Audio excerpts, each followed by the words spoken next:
नमस्कार, मैं हूं आपके साथ में श्वेता गर्ग और आप देख रहे हैं एबी स्टार। और अब वक्त तो चला है उत्तर प्रदेश की खास खबरों का। सीएम योगी आदित्यनाथ की कैबिनेट ने सोमवार को कई अहम फैसले लिए हैं। ये फैसले जनता से सीधे जुड़े हुए रहे।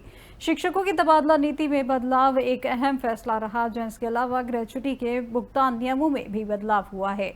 प्रदेश सरकार ने Uttar Pradesh retirement benefit rules 1961 में संशोधन के प्रस्ताव को मंजूरी दे दी है, जिसके तहत यदि किसी कर्मचारी की मृत्यु सेवा में रहते हुए अथवा सेवानिवृत्ति के बाद ग्रेच्युटी की धनराशि प्राप्त किए बिना हो जाती है और उसे अपने पीछे कोई परिवार नहीं छोड़ा है और ना ही कोई नॉमिनी बनाया है, तो ऐसी स्थिति में ग्रेच्युटी का भुगतान उस व्यक्ति को किया जा सकेगा जिसके पक्ष में न्यायालय द्वारा उत्तराधिकारी प्रमाण पत्र दिया गया है।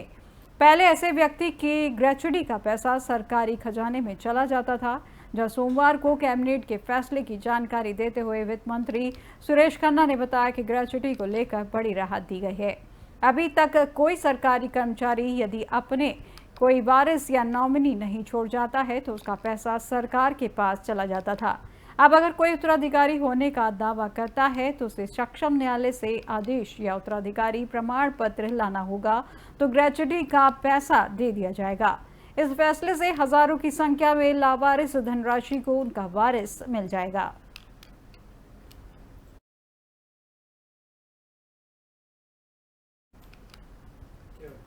श्री कृष्ण जन्मभूमि और शाही ईदगाह विवाद में सुप्रीम कोर्ट में मंगलवार को 4 याचिकाओं पर सुनवाई होगी, जहां मुस्लिम पक्ष ने हाई कोर्ट के फैसले पर असहमति जताते हुए चारों अर्जियों में सुप्रीम कोर्ट में चुनौती दी है। श्री कृष्ण जन्मभूमि विवाद के पक्षकार एडवोकेट महेंद्र प्रताप सिंह ने बताया कि 4 मामलों पर सुनवाई होगी, जिसमें श्री कृष्ण जन्मभूमि और शाही ईदगाह विवाद मथुरा न्यायालय से इलाहाबाद हाई कोर्ट के लिए ट्रांसफर करने, मुस्लिम पक्ष द्वारा विवाद में कोर्ट कमीशन स्टे की मांग 7-11 शामिल है। इसके अलावा रिकॉल प्रार्थना पत्र पर भी सुप्रीम कोर्ट सुनवाई करेगा, जहां रिकॉल प्रार्थना पत्र प्रकरण पर हाई कोर्ट ने 11 जनवरी 2024 को इस मामले के सभी 18 वादों को एक साथ सुनने का आदेश दिया था। वहीं वाद की पोषणीयता पर हिंदू पक्ष में फैसला आया था, जहां इस पर मुस्लिम पक्ष ने वादों को एक साथ सुनने के आदेश के खिलाफ दाखिल किए गए रिकॉल आवेदन पर सुनवाई करने की प्रार्थना की थी। 23 अक्टूबर को अदालत ने मुस्लिम पक्ष के रिकॉल आवेदन को खारिज कर दिया था, जहां इस पर मुस्लिम पक्ष ने इसके खिलाफ सुप्रीम कोर्ट में चुनौती दी। अब इन चारों याचिकाओं पर मंगलवार को सुप्रीम कोर्ट के कोर्ट नंबर 2 में सुनवाई होगी।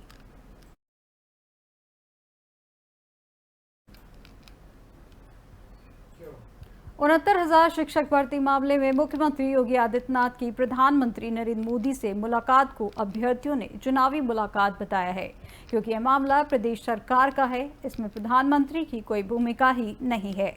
प्रदेश सरकार चाहे तो इस मामले का तत्काल समाधान हो सकता है।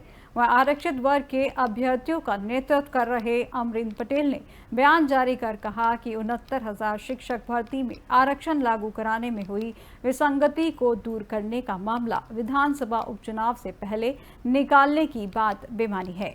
2022 विधानसभा चुनाव के दौरान भी ओबीसी समाज के कई नेता प्रधानमंत्री से मिले थे और हल निकाले जाने का आश्वासन दिया था, किंतु आज तक हल नहीं निकल पाया। यही कारण है कि हमें इस बार भी यकीन नहीं हो रहा है। उन्होंने कहा कि प्रदेश सरकार यदि आरक्षित वर्ग के अभ्यर्थी को न्याय देना ही चाहते थे तो हाई कोर्ट डबल बेंच का फैसला आने पर क्यों नहीं लिए। उस समय प्रदेश सरकार और विभाग के अधिकारी चुप्पी साधे रहे। ये मामला सुप्रीम कोर्ट पहुंच गया है, जहां यूपी में उपचुनाव आया तो आरक्षित वर्ग के अभ्यर्थी याद आने लगे।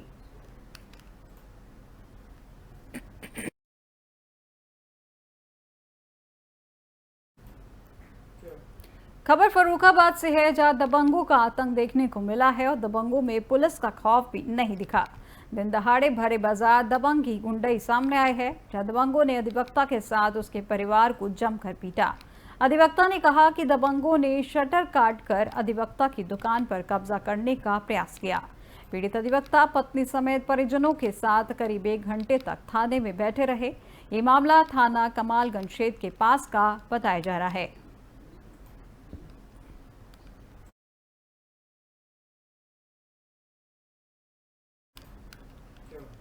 खबर मुजफ्फरनगर से है, जहां देर रात करंट लगने से 2 लोगों की दर्दनाक मौत हो गई। जहां हाई टेंशन लाइन से गन्ने से लदा ट्राला ट्रक टकराया, जिसके बाद हाई टेंशन तार की चपेट में आने से 2 लोगों की दर्दनाक मौत हो गई।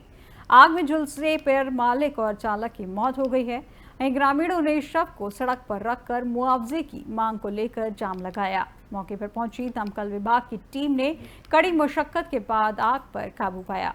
ये मामला शाहपुर थाने के पास का बताया जा रहा है।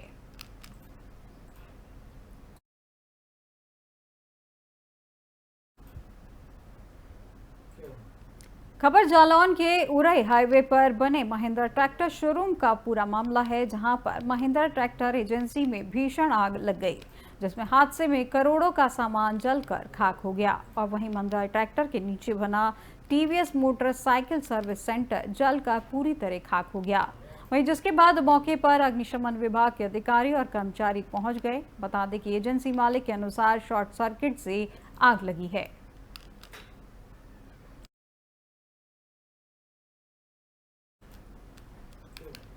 खबर बुलंदशहर के जहांगीराबाद कोतवाली क्षेत्र के गांव कुरैना कोठरा से है, जहां पर जमीन के विवाद में 2 पक्षों में जमकर लाठी डंडे चलने लगे और वहीं देखते ही देखते लोगों पर ट्रैक्टर चढ़ाने का प्रयास भी किया गया। वहीं इस मारपीट में दर्जन भर से ज्यादा लोग घायल हो गए, जहां पुलिस ने घायलों का अस्पताल में भर्ती कराया। वहीं एक पक्ष की तहरीर पर दूसरे पक्ष के 12 नामजद समेत अज्ञात के खिलाफ मुकदमा दर्ज किया गया। वहीं मारपीट का वीडियो सोशल मीडिया पर वायरल हो रहा है।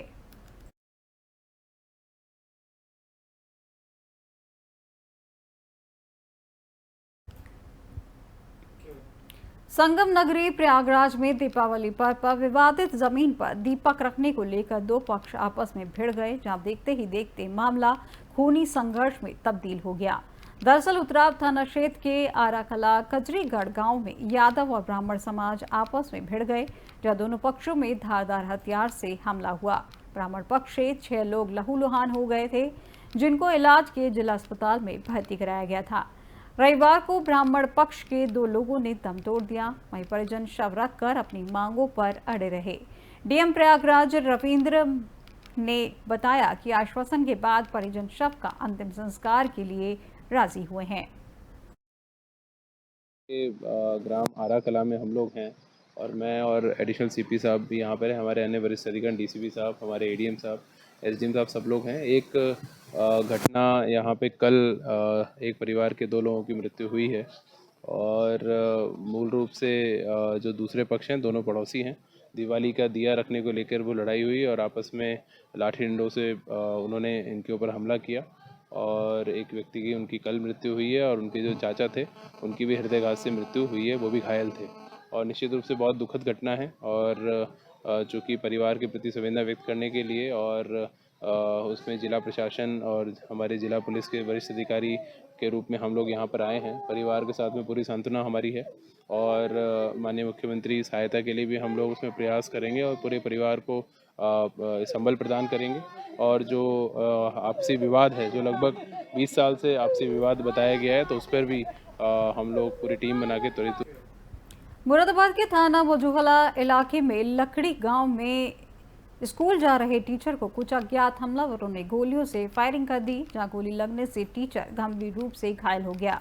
घायल को गंभीर अवस्था में हाई सेंटर रेफर कर दिया गया है, जहां घटना से क्षेत्र में हड़कंप मचा हुआ है।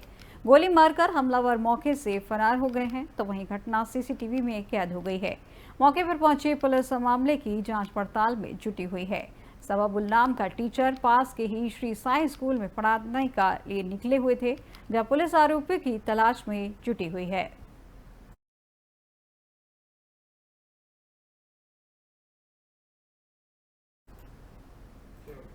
गाजियाबाद के थाना इंदिरापुरम पुलिस को डायल 112 की सूचना पर एक अज्ञात व्यक्ति का चाकू मारने के मामले में इंदिरापुरम पुलिस टीम द्वारा घटना के अनावरण के लिए टीम गठित की गई है। इसके बाद तीव्रता कार्रवाई करते हुए चंद घंटे के मशक्कत के बाद पुलिस टीम को सफलता प्राप्त हुई। आसपास में रह रहे लोगों और मुखबिर की सूचना के आधार पर पता चला कि दीपक व प्रिंस उर्फ गोविंद द्वारा हत्या की घटना का कार्य किया गया है। इसके बाद तत्काल प्रभाव से थाना इंदिरापुरम पुलिस टीम द्वारा उपरोक्त घटना कार्य करने वाले दोनों अभियुक्तों को दीपक प्रिंस कुमार उर्फ गोविंद को गिरफ्तार किया गया, जो कि मूल रूप से बिहार के रहने वाले थे। वहीं पुलिस पूछताछ में बताया गया कि प्रिंस उर्फ गोविंद की पत्नी के पिछले 2 वर्षों से मृत्यु विवेक से अवैध संबंध थे, जिस कारण प्रिंस उर्फ गोविंद ने अपनी पत्नी को छोड़ रखा था, जिसकी वजह से प्रिंस उर्फ गोविंद विवेक से बदला लेने के तलाश में था। देखिए, कल रात लगभग 9 बजे थाना इंदिरापुरम को डायल 112 के माध्यम से सूचना प्राप्त होती है कि कनावनी चौकी क्षेत्र अंतर्गत झुग्गियों के पास एक व्यक्ति को चाकू मार दिया गया है। तत्काल इंदिरापुरम पुलिस मौके पर पहुंचती है और व्यक्ति को अस्पताल लेके जाया जाता है, जहां पे अस्पताल में उसे ब्रॉड डेड घोषित किया जाता है। इसके उपरांत चश्मदीद गवाहों के आधार पर हम लोगों को 2 नाम प्रकाश में आते हैं, जिनमें से एक नाम था प्रिंस उर्फ गोविंद, जो कि मूल रूप से छपरा बिहार का रहने वाला है और वर्तमान में नोएडा में रह रहा है, और उसके साथ साथ उसका साथी दीपक पुत्र सुरेश सिंह, जो कि सीवान बिहार का मूल। उत्तर प्रदेश स्थित रायबरेली से सांसद और नेता प्रतिपक्ष राहुल गांधी मंगलवार को अपने संसदीय क्षेत्र पहुंचे, जहां उन्होंने हनुमान जी की पूजा अर्चना की। बाद में दिशा की बैठक के शामिल हुए, जहां मंदिर में दर्शन करने के बाद राहुल गांधी बचत भवन पहुंचे, जहां दिशा की बैठक होनी है। इस बैठक में अदिति सिंह समेत कई नेता मौजूद रहेंगे। रायबरेली पहुंचने के बाद सांसद राहुल गांधी ने चिरवा हनुमान मंदिर में हनुमान जी की पूजा अर्चना की, जहां इसकी तस्वीरें सामने आई हैं। कांग्रेस के सोशल मीडिया हैंडल से तस्वीर शेयर कर लिखा गया कि नेता विपक्ष राहुल गांधी ने रायबरेली के चिरवा हनुमान मंदिर में पवन पुत्र श्री हनुमान की पूजा अर्चना कर देश की सुख शांति और समृद्धि के लिए प्रार्थना की। इसके अलावा राहुल गांधी योगी सरकार के कैबिनेट मंत्री दिनेश प्रताप सिंह के साथ भी दिखे। वहीं लोकसभा चुनाव 2024 में राहुल गांधी ने दिनेश प्रताप सिंह को ही बड़े अंतर से हराया था। राहुल के रायबरेली दौरे पर अमेठी से कांग्रेस सांसद किशोरी लाल शर्मा ने कहा कि राहुल गांधी रायबरेली में दिशा की बैठक में भाग लेने के साथ साथ अन्य कार्यक्रमों में भी शामिल होंगे। शर्मा ने कहा कि राहुल गांधी नगर पालिका की ओर से डिग्री कॉलेज चौराहे के सौंदर्यीकरण कार्य का उद्घाटन करेंगे और प्रधानमंत्री ग्राम सड़क योजना यानी कि PMGSY के तहत बनाई गई सड़क का शिलान्यास करेंगे।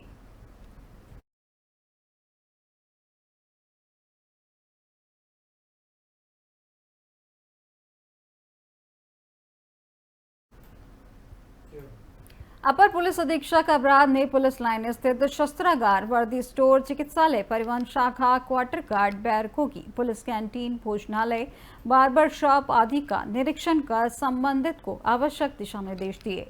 पुलिस लाइन में निरीक्षण के दौरान कुछ जगह खामियां मिलने पर प्रतिसाद निरीक्षक को उनके शीघ्र निस्तारण के लिए निर्देशित किया गया। जहां भोजनालय आदि में बेहतर साफ सफाई मिलने पर संबंधित कर्मियों की ASP क्राइम ने सराहना की।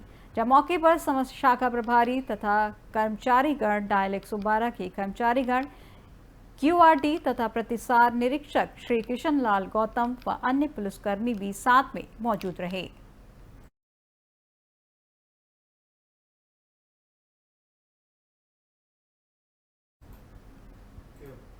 कौशांबी जिले में प्रधान के बेटे की हत्या से इलाके में सनसनी फैल गई है। जब रात में घर वापस नहीं आने पर बेटे को खोजने निकले परिजनों को सुबह में कुएं में शव मिला तो हड़कंप मच गया। सूचना पर पहुंची पुलिस ने शव को पोस्टमार्टम के लिए भेज दिया है, जहां इसके बाद पुलिस तफ्तीश में जुट गई है। हत्या के पीछे क्या कारण है, इसका खुलासा अभी नहीं हो सका है। करारी थाना क्षेत्र के नेवारी गांव की प्रधान ननकी देवी का 22 वर्षीय पुत्र अजय कुमार बीती रात खाना पीना खाकर घर से बाहर निकला तो वापस नहीं लौटा।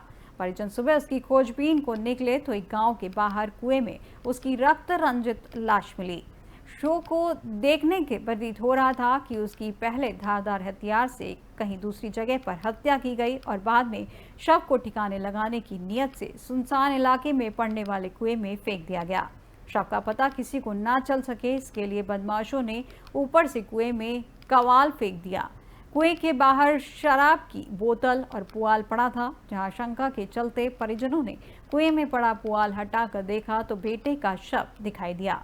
इसके बाद हत्या की जानकारी पुलिस को दी गई, जहां सूचना पर पहुंची पुलिस ने शव को कुएं से बाहर निकालकर पोस्टमार्टम के लिए भेज दिया है।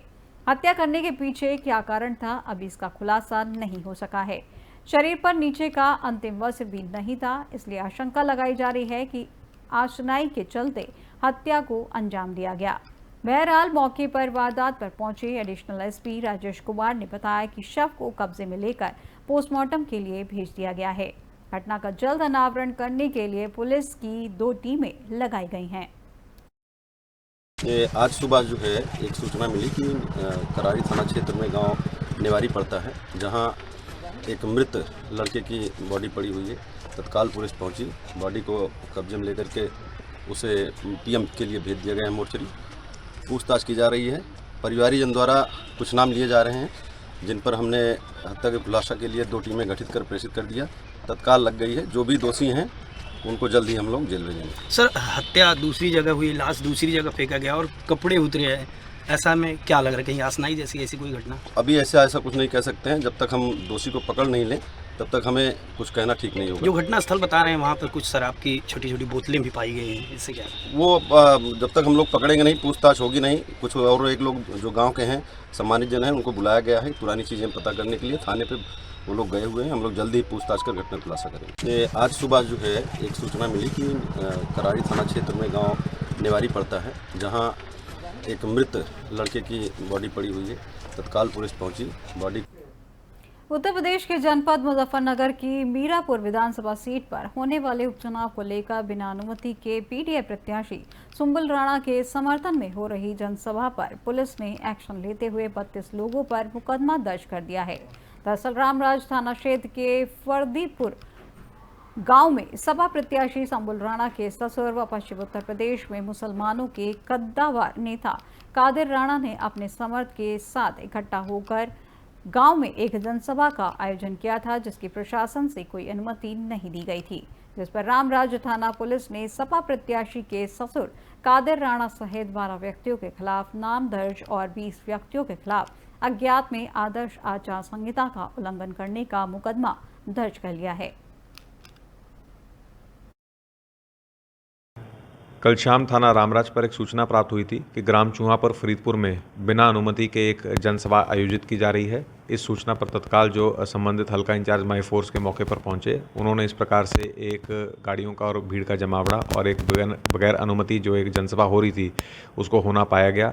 इस संबंध में थाना रामराज पर सुसंगत धाराओं में आचार संहिता के उल्लंघन के लिए और जो धारा 163 BNSS लागू है उसके उल्लंघन के लिए सुसंगत धाराओं में थाना रामराज पर मुकदमा पंजीकृत किया गया है। कल शाम थाना रामराज पर एक सूचना प्राप्त हुई थी कि ग्राम चूहा पर फरीदपुर में बिना अनुमति। सहारनपुर थाना मंडी पुलिस ने देर शाम एक फर्जी दरोगा को गिरफ्तार कर लिया है, जहां आरोप है कि दरोगा वर्दी पहनकर लोगों पर रौब गालिब करता था। आरोपी चंदे के नाम पर कई लोगों से रकम वसूल चुका है। जहां पुलिस के अनुसार देर शाम पुलिस मंडी समिति रोड पर चेकिंग कर रही थी।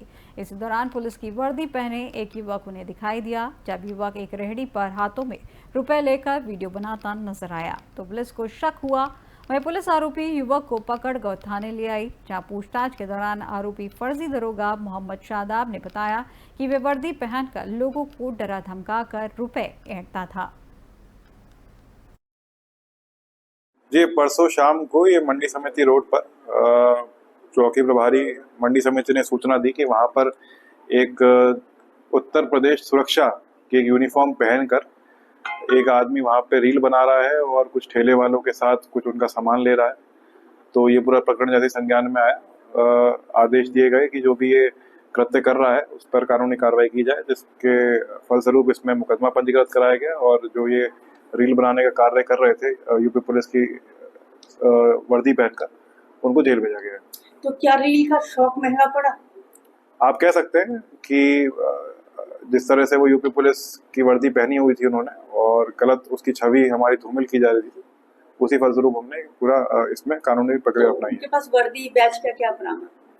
जो उनके पास बेल्ट यूपी पुलिस की थी और उनके पास जो साइड में बैच लगा हुआ था वो उत्तर प्रदेश सुरक्षा का था और पूरी जो यूनिफॉर्म थी वो एज इट इज जैसे यूपी पुलिस की यूनिफॉर्म होती है वैसे ही। जी, परसों शाम को ये मंडी समिति रोड पर कानपुर देहात से है, जहां एक हृदय विदारक घटना का लाइव वीडियो सामने आया है, जहां कानपुर देहात में विद्युत संविदा कर्मी की मौत हुई है। फाल्टी सहित वक्त करंट पे चपेट में आया है कर्मी, जहां मृतक का शरीर 4 टुकड़ों में बंट गया है, सर धड़ से अलग हो गया है। वहीं विभागीय लापरवाही के चलते कई कर्मी मनोज की जान गई है। जहां शटडाउन के बाद भी विद्युत लाइन चालू की गई, जहां परिजन घटना के बाद गुस्साए परिजनों ने मुगल रोड पर जाम किया। नौकरी का मुआवजा और दोषी की सजा की मांग पर अड़े हुए हैं। वहीं मौके पर एसडीएम, सीओ के साथ कई थाने की पुलिस फोर्स मौजूद बनी हुई है, जहां तहसील सिकंदराबाद क्षेत्र के कस्बा राजपुर की बताई जा रही है। बिजली से, लाइट से। कौन थे आपकी? पति। कैसे क्या फोन आया था, क्या बात हुई? फोन आया था, सिकंदरा में लड़ाई हुई थी, जय से जय ने खुलवाई लाइट, जो जब हादसा हुआ है। सुबह आया था, यहाँ किसी ने फोन किया, तो चढ़ गया खम्भे पे, वहाँ पे गाना सेट डाउन लेके चढ़ा, और किसी ने सेट डाउन ढेल दिया, उसी समय ऊपर से 3 खंड हो गए। उसको हमारी भी न्याय चाहिए। क्या मांगे आप लोग जाम लगाए हुए? आगे बच्चे हैं छोटे छोटे, 3 बच्चे हैं छोटे छोटे, वो लोग अलग रहते हैं, उनको चाहिए न्याय। पत्नी की सरकारी नौकरी, तो यहाँ पर जाम लगा हुआ है, नौकरी चाहिए, नौकरी और भी सरकारी चाहिए, और क्या बच्चों को सब हो जाएगा, और क्या पता। और भी कोई मांगे क्या आप लोगों की? हाँ, 50 लाख रुपया मुआवजा जी, यहाँ अलग अलग रहते हैं। जो अधिकारी जिम्मेदारी लेगा वो आके जाम खुलवाए। जो सरकारी जिम्मेदारी ले वो भैया जाम खुलवाए। उत्तर प्रदेश की अब तक की खबरों में फिलहाल बस इतना ही, और देश दुनिया की तमाम जानकारी के लिए देखते रहिए AB स्टार। नमस्कार।